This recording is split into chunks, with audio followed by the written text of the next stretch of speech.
Judging from the report that I read, it must be a huge problem. It accounts actually the amount that goes out in illicit cash flows and corruption from Africa is more than the donor aid that Africa gets in a year. Now that must be a serious issue. It means that had this money not gone out, Africa would have been able to self-finance without any donors coming on board. So if it can be that extent, then it's big. And maybe let me just make a statement on how I view the matter of illicit cash flows and corruption from a personal point of view. I look at the poverty levels in Africa, and I'm convinced that the $1, £1 effect of corruption on Africa is that much bigger as compared to the same thing happening in America. Whereas corruption may be all over the world, but in Africa, the effect of just one act of corruption that results in money going out of the continent has that much bigger effect because our levels of poverty are so big. If a contractor, for example, were to add on a markup to cover corruption, it means that funds that were meant for a hospital will now go on a road and in someone's pocket. Funds that would have improved education in schools has also now been diverted from those just to meet a contract because it has factored in corruption. So this is a very huge problem, both from its effects on the ground and indeed the very fact that Africa is borrowing money beyond at interest rates, which is more than what it already has, had it just been smart about issues of corruption and illicit flows. So I think it's a very huge problem in my view.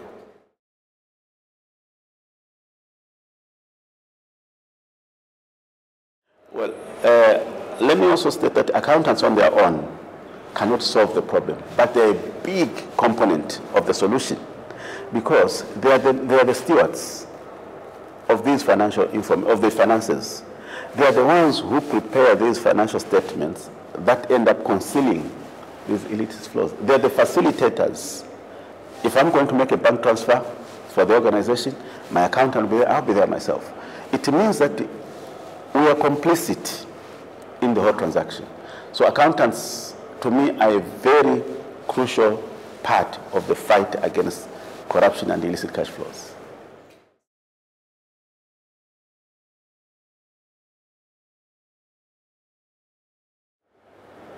The ability to distinguish between right and wrong cannot be learned from a classroom. Our whole societal mentality must be refocused. The way I see things nowadays, you see, children who in the streets, in the compounds, they will glorify people driving expensive cars, and they know these are criminals. Our society hero worships criminals when they start showing the products of their criminality to us. We all praise them.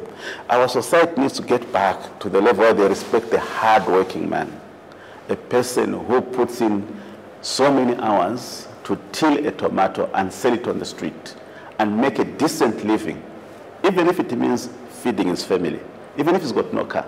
We've got to move away from this materialistic society that focuses on driving fancy cars, owning big houses, at the expense of integrity.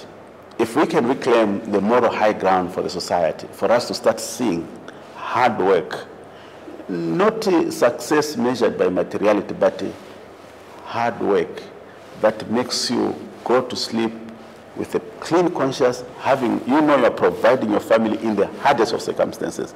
To me, the fight against corruption and illicit cash flows would have been on a better track than saying, no, we will teach children, we will go to school.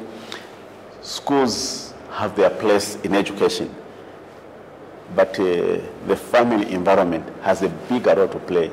The societal outlook has a bigger role to play in this fight.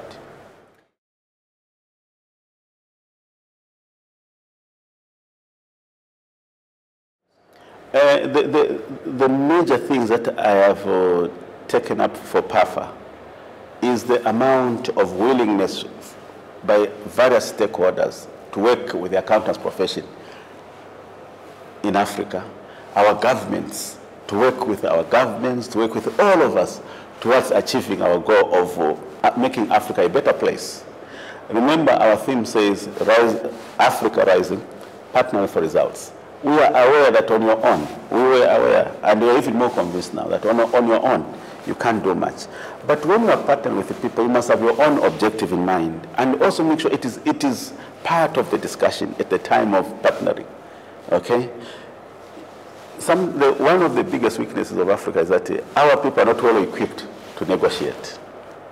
I think when I come talk to you, you will know my needs, and you'll factor them in the agreement. You don't know. You know why you came to me, there's something you want. But if I don't take out my needs to you and put them on the table so that we factor all sides in the negotiation, it will never work. I'll end up thinking that that person cheated me. But the point is, I didn't tell them what I want. And I didn't stand my ground. Obviously, negotiations, there'll be push and pulls, there'll be give and take. But Africans must learn the art of negotiating and have your central objective in the negotiation and pursue them. Push also until you reach a compromise, a win-win situation, not where you say, okay, fine, you become the doormat, and people walk off you. There's no problem with that.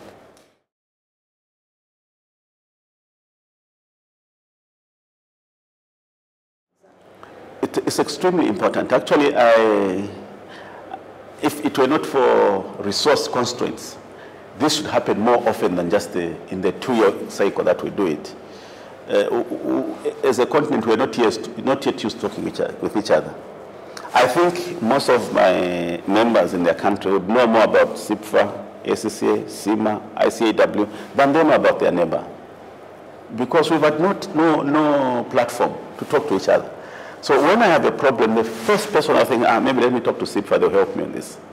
Not that there's something wrong with talking to CIPFA, but if I knew that my neighbors already solved that problem, it would be quicker for me to go to the neighbor, and then we only escalate things when we find that, no, we have nothing within ourselves. But our first point of call is to go to the person we already know. But also the cost associated for you just to fly from London to go to Mauritius, or to go to Nairobi, or even to Maseru in Lesotho, or Cotonou, is that much more expensive. Whereas a neighbor like Benin, if someone drove from Togo to Benin, they would arrive at a much lower cost. The lack of knowledge and interaction among ourselves as Africans also increases the cost of doing things, of finding solutions to problems.